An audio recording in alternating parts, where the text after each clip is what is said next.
बिस्मिल्लाहिर्रहमानिर्रहीम।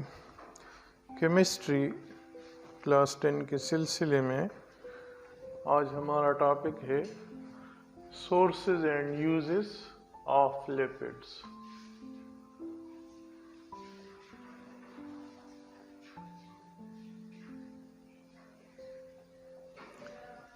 Sources and uses of lipids. So already ये आपने पढ़ा है कि लिपिड्स क्या है, कॉम्प्लेक्स ऑर्गेनिक कंपाउंड्स। जब ये कॉम्प्लेक्स ऑर्गेनिक कंपाउंड्स है तो सोर्सेज मेन जो है वो जाहिर है एनिमल्स एंड प्लांट्स, यानी फैट्स की शक्ल में ये अमूमन हम एनिमल से हासिल करते हैं और ऑयल की शक्ल में ये हम प्लांट से हासिल करते हैं। मसलन एनिमल सोर्सेज में अगर आप देखें तो क्या है, milk, it is a rich source of animal fat. इसी तरह इनडायरेक्ट अगर हम कहें तो बटर, चीज, ये बाय नेचर क्या है, फैट्स, और हम कहाँ से हासिल करते हैं, एनिमल से हासिल करते हैं। तो एक मेन सोर्स जो है लिपिड्स का वो एनिमल है। इसी तरह सेकंड जो मेन सोर्स है जिससे हम लिपिड्स हासिल करते हैं वो प्लांट्स होते हैं। डिफरेंट प्लांट्स है जिसकी सीड से हम ऑयल हासिल करते हैं। मसलन सबसे सिंपल अगर आप देख ले तो मस्टर्ड ऑयल। मस्टर्ड ऑयल हम कहाँ से हासिल करते हैं, ब्रासिका प्लांट से हासिल करते हैं। इसी तरह सनफ्लावर जो ऑयल है या कैनोला ऑयल है, इस सब की सोर्स क्या है, प्लांट्स है। तो जितनी भी वेजिटेबल ऑयल है जिसको हम कुकिंग ऑयल भी कहते हैं, वेजिटेबल ऑयल भी कहते हैं, फॉर कुकिंग पर्पसेस हम इसको यूज़ करते हैं। तो इसकी मेन जो सोर्स है वो क्या है, प्लांट्स। बुक में गिवन है corn, cotton, peanut, groundnut, walnut, coconut, they are good sources of vegetable oil. तो वेजिटेबल ऑयल आपने पढ़ा है ऑलरेडी कि ये क्या चीज़ है, बेसिकली ये फैट्स, ठीक है। अगर घी है तो वो भी फैट्स है, अगर ऑयल है वो भी फैट्स है। इसी तरह एक किस्म की घी जो है जिसको हम अमूमन देसी घी कहते हैं, उसकी भी सोर्स क्या है, एनिमल है। मिल्क से हम बेसिकली वो हासिल करते हैं। अब इम्पॉर्टेंट यूजेस, डिफरेंट जो यूजेस है फैट्स की, तो एक मेन यूज क्या है, ये कहते हैं कि lipids perform main important function in the body. The most important function is the long term storage of energy. तो लिपिड्स क्या है, इज एनर्जी स्टोरेज।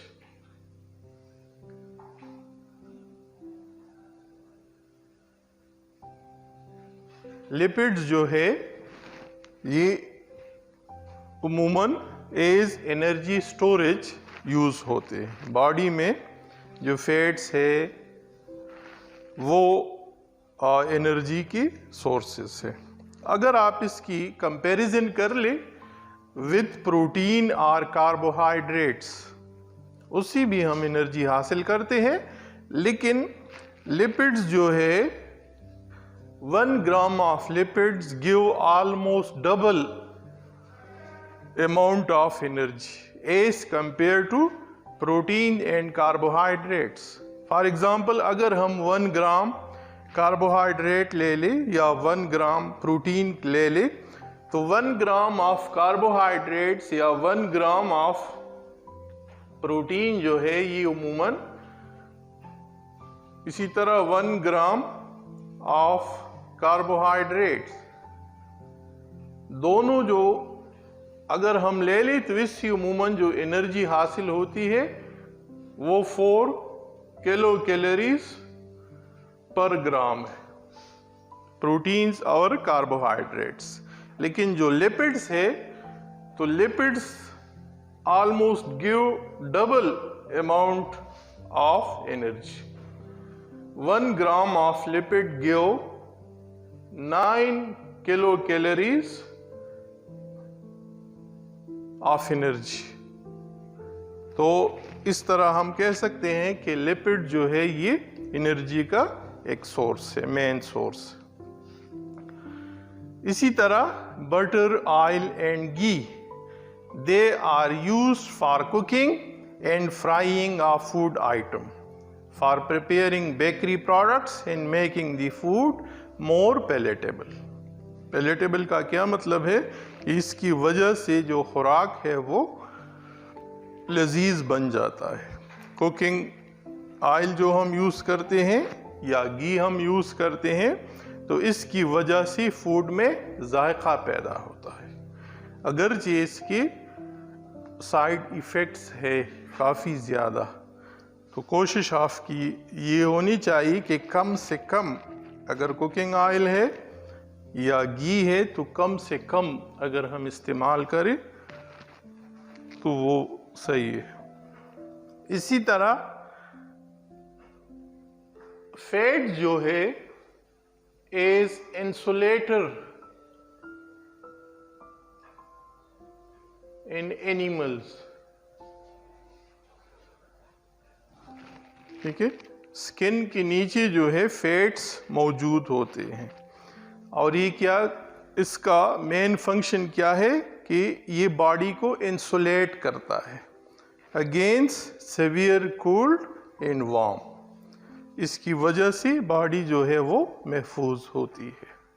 तो एक यूज इसका ये है कि this layer acts as thermal insulator. जो फैट्स है ये थर्मल इंसुलेटर है। They insulate the body from excessive heat और कोल्ड। इसी तरह ए सॉल्वेंट, जो फैट्स है it acts a solvent for some vitamins, that is A, D, E. ये वाइटामिन्स में पढ़ेंगे कि जो हमारे पास वाइटामिन्स है उसको हम दो तरीक़ों से इसकी क्लासिफिकेशन करते हैं। एक को हम कहते हैं वाटर सॉल्युबल वाइटामिन और एक वो है जो फैट सॉल्युबल वाइटामिन है। तो बाज़ वाइटामिन जो है वो इसमें डिज़ॉल्व होते हैं। इसी तरह जिस तरह हमने कहा कि पूरी बॉडी के अराउंड जो है फैट्स मौजूद होती है, तो एक यूज़ इसका ये भी है कि the fatty tissue in our body are made from lipids, a protective layer of fats around our heart, kidneys, reduces the impact of any external jerk or shock. ये जो डिलिकेट ऑर्गन्स है body के अंदर, तो इसकी round भी जो है फैट्स मौजूद होती है और इसका काम क्या है, प्रोटेक्शन होता है कि अगर बॉडी को कोई शॉक पहुंचता है तो ये डायरेक्ट उस ऑर्गन को शॉक न पहुंचे। तो इसका काम क्या है, प्रोटेक्शन है। Lipids are an integral part of cell protoplasm and plasma membrane. Cell जो है जिस मटेरियल से बना होता है उसमें फैट्स की भी कुछ न कुछ मिकदार लाजमन मौजूद होती है। बाज़ लिपिड जो है such as cholesterol, it acts as hormone to regulate body function.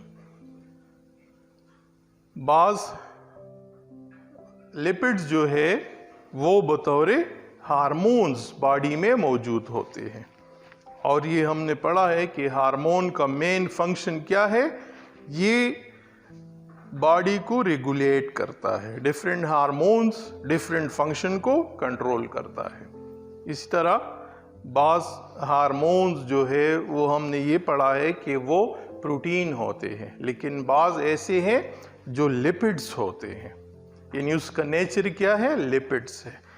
मसलन एग्जाम्पल दी है कोलेस्ट्रॉल। कोलेस्ट्रॉल क्या है, ये एक हार्मोन है और डिफरेंट बॉडी फंक्शन को ये क्या करता है, रेगुलेट करता है। Fats and oil are used in the manufacturing of soaps, lubricants, cosmetic, polishes, paints, greases, etc. इसका मेन यूज जो है फैट्स का, ये उमूमन सोप प्रिपरेशन में होता है। सोप क्या है केमिकली, तो हम कहते हैं कि सोडियम और potassium salt of fatty acid. Soap की नेचर क्या है, सोडियम और potassium salt of fatty acid. तो फैट्स की एक काफ़ी मिकदार जो है ये सोप प्रिपरेशन के लिए इस्तेमाल होती है। सोप जो है ये दो बेसिक कंपोनेंट से बनता है, एक फैट्स और दूसरा कंपोनेंट जो है ये बेस। तो बेस में उमूमन सोडियम हाइड्रोक्साइड या पोटेशियम हाइड्रोक्साइड इस्तेमाल होते हैं। तो सोप जो है इसकी फिर आगे हम कहते हैं दो क्लासेस है। एक, अगर ये sodium salt of fatty acid है तो वो सोप जो है फैट्स प्लस सोडियम हाइड्रोक्साइड से बनता है, और जो सोप बनता है उसको हम उमूमन क्या कहते हैं, वॉशिंग सोप कहते हैं। Washing soap for washing purposes जो हम यूज करते हैं ये उमूमन फैट्स प्लस सोडियम हाइड्रोक्साइड से बना होता है। अगर फैट्स प्लस पोटेशियम हाइड्रोक्साइड हम यूज करते हैं तो इसके लिए जो सोप बनता है उसको उमूमन हम क्या कहते हैं, बाथ सोप कहते हैं। ठीक है, ये इन दोनों में ये डिफरेंस है। तो ये important sources and uses of fats. उम्मीद है आपको इसकी समझ आ गई होगी। नेक्स्ट लेक्चर तक अल्लाह हाफिज।